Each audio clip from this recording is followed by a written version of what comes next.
Phnom Penh is, when I first came to Phnom Penh, I remember thinking that it was kind of crazy. Everyone was driving on the wrong side of the street, and there were like kids running around naked, and I'm like, what is this place? There's a lot of culture shock. That was also when I first came to my mission, when I was at the mission home before going to Hanoi. But while I was serving there, I was able to see that there was a really rich and colorful culture that was there. They have a large Indian influence and celebrate things like the Ramayana and things like that.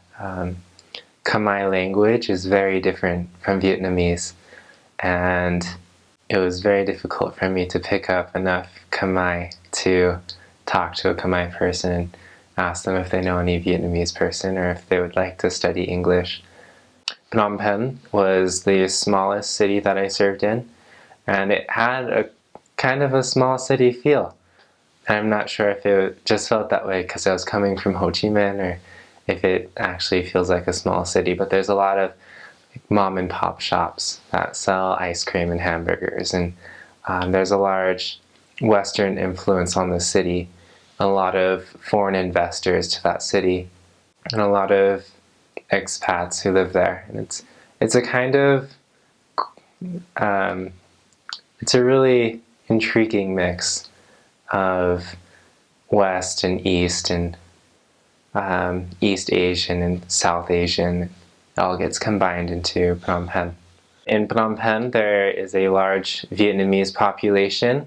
A lot of them were war refugees, and they've been living there for about 40 years now, and they've established, areas of the city where there's large pockets of Vietnamese people.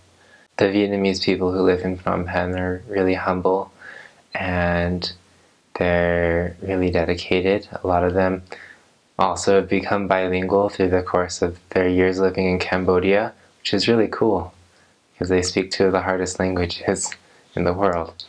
I always felt really blessed when I was able to work with the Vietnamese members in Cambodia.